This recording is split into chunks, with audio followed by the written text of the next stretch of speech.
Hey, welcome into Texans on Tap. I'm Brandon Strange alongside Charlie Palillo and Josh Jordan. Go follow them on X at Palillo and at Josh Jordan SCS. Charlie, Josh, welcome in.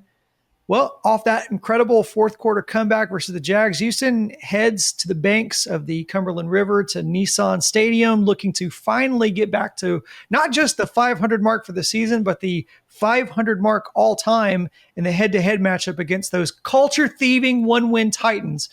Under normal circumstances, you'd expect this game to be a blowout like we saw in week 4. However, this season has been anything but normal. And the most concerning challenge Houston faces is those lingering effects of CJ Stroud's concussion. So that brings us to the offensive side of the ball. Houston really cleaned up their third down and red zone conversions versus the Jags. And now they step down in competition drastically against a Titans D that's giving up 28 per game, allowing 70% completion of passes, allowing almost 5 yards per carry against running backs. I mean, it's just awful. So assuming Davis gets the nod this week, do we see another big performance from Money Mills and company? I don't know about a big performance, but the Titans are just helpless, which I know breaks the hearts of so many in Houston. This is the worst team in football. It's the worst roster in football on its own. But you throw in that the Texans offense will be going up against a Tennessee defense that has one standout player, and he's a stud. He's also out injured. Right? Jeffrey Simmons will not be playing. 4.5 sacks as an interior rusher. He's just a load. 1 against 2 of the Texans' offensive line would be a fair fight. Well, he's not in the fight. Their co-leader in sacks, Draymond Jones, they traded to Baltimore at the deadline. They're, I don't want to say devoid of talent. They're professional and well-paid, but the Titans, they're just a wreck. You mentioned where they are in giving up points. I mean, the average score of their games this season is a 14-point loss, basically 28-14. The risk of assuming. I mean, I think the greatest concern is it feels like as long as the Texans bus doesn't get lost on the way to the stadium and somehow they forfeit, that this should be easy. It's not going to be a rabid Titans crowd. I'm sure some Texans fans will travel up there, and plenty of Titans fans are staying home these days. They're 1-8 with very good reasons, both sides of the ball. Interim head coach after firing Brian Callahan, not even a season and a half in. Their upper management, starting from the very top with Amy Adams Strunk, the owner. It's just chaos. But hey, they have $1 billion of subsidy money coming toward their new stadium opening in a couple, 3 years. We'll see if they again have a viable product by that time. 2021, not 15 years ago, they were 12-5, winning the division for the second year in a row. And now these 4 years later, they're an absolute laughingstock of a franchise. While the head coach they fired after going 12-5 and winning the division, Mike Vrabel, is 8-2 with the Patriots, number 1 in the conference. I'm sure he's getting a big laugh out of this. I just don't know that the Texans offense is good enough to just go up and flat out torch anyone. But if there isn't anyone, the Titans would seem to be the team. And you know what? You don't want to, again, assume the first Titans game was 6-0 at the half. Sunday against the Jaguars for 3 quarters was, but you want the early knockout in this one if you can get it. One, to just salt it away, and knowing you have the quick turnaround of the Bills next Thursday.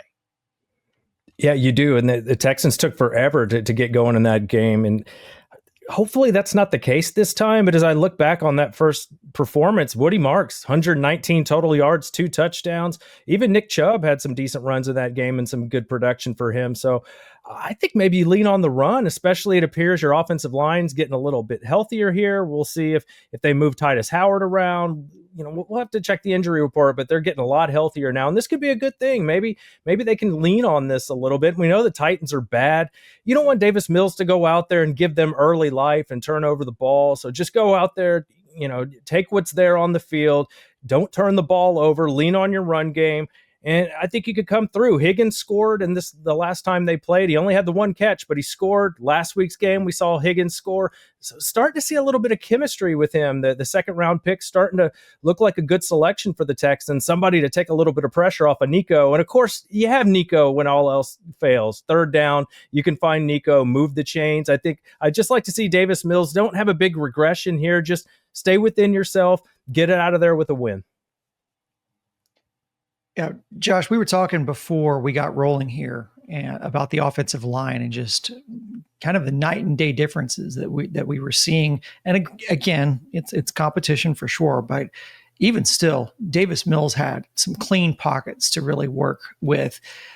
I say this with the largest grain of salt, again, because of level of competition, but is it possible that Houston has their O-line somewhat figured out by the time Stroud returns?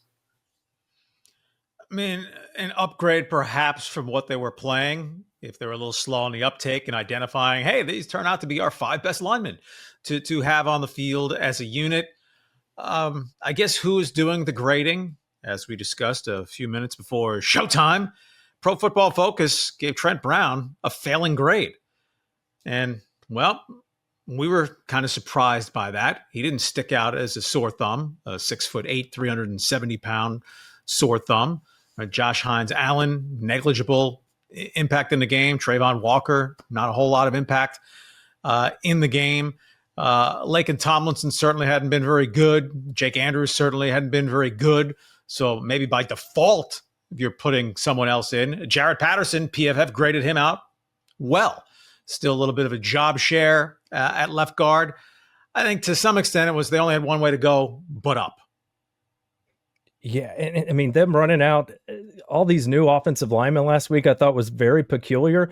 But in the end, when they got Scruggs in there at right guard, and then you had Patterson there, and then, obviously you have Andrews too, it started to click. And yeah, part of it is who you're playing, right? You weren't playing the Broncos last week. But I will say, Ursary looked a lot better in this performance against the Jags than he did the first time around. So we're seeing some improvement from him as well. So maybe they have kind of figured it out by the time they get back, because I don't know. It seems pretty obvious at this point. I think you do move Titus Howard if Trent Brown's going to continue to play this well, get him inside, and then you're in pretty good shape across the front. So, and also, too, it allows you to put Blake Fisher as that extra offensive lineman, put him back in that quasi tight end role, which they've really relied upon and has actually had some success for them this year.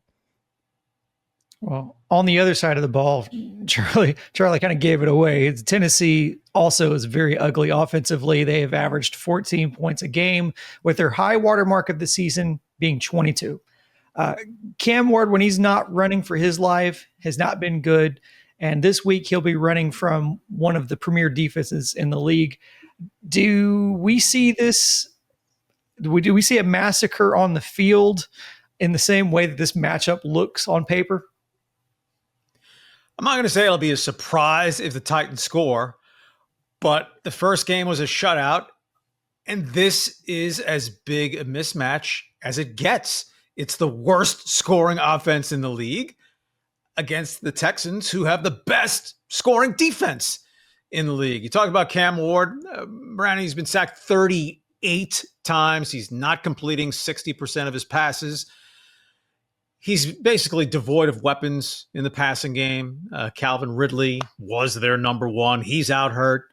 They have a decent rookie, Alec Anamayor, but not a big play guy. He's averaging about 12 yards per catch.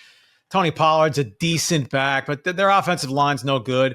And Cam Ward, while there's promise, he was a number one pick in part. Teams are desperate at the top of the draft.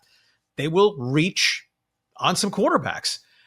Cam Ward was not coming out an Andrew Luck or John Elway or Troy Aikman level quarterback prospect.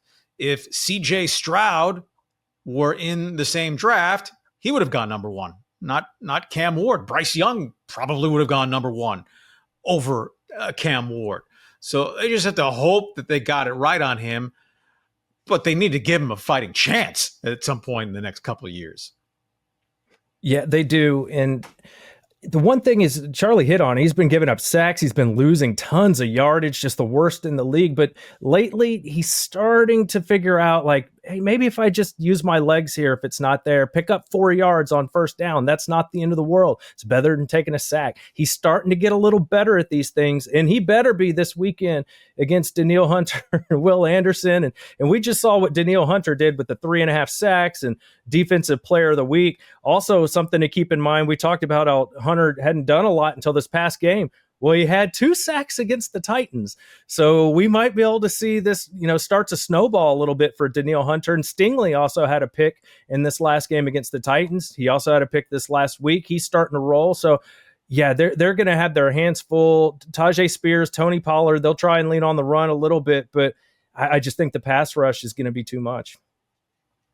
Yeah, this could be a feeding frenzy opportunity for the defense.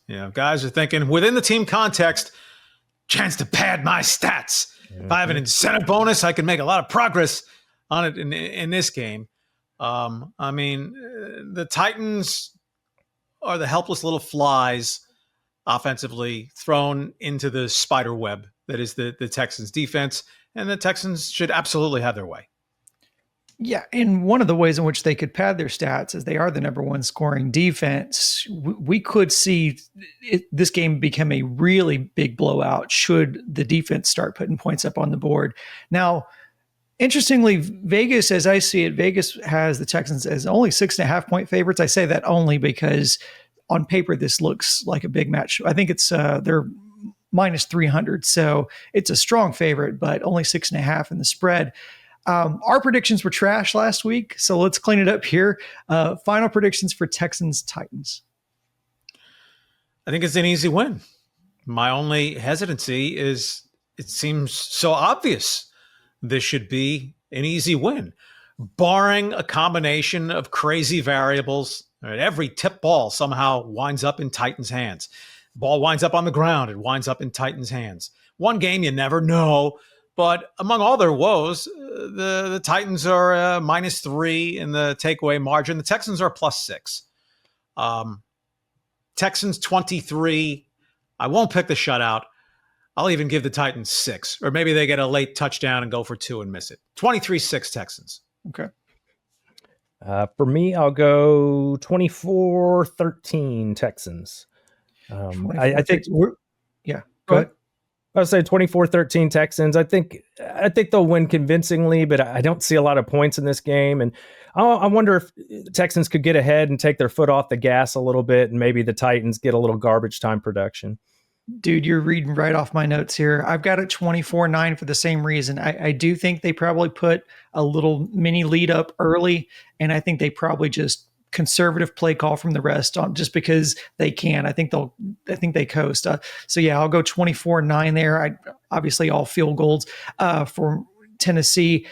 I don't think we'll see another 300-yard performance from Mills, but I do think, or near 300-yard performance, but I do think they won't need it. I think the defense is going to feast something fierce against Tennessee. So for everyone watching, make sure you're putting your predictions down. We want to see what you guys think. Leave us your comments and make sure that you're joining us live here on YouTube Sunday following the game. Hopefully we're talking about a Texans win and the dawn of a new season at 500. So make sure you're sub to the channel, like the video if you haven't already, and we'll see you on Sunday. Go Texans.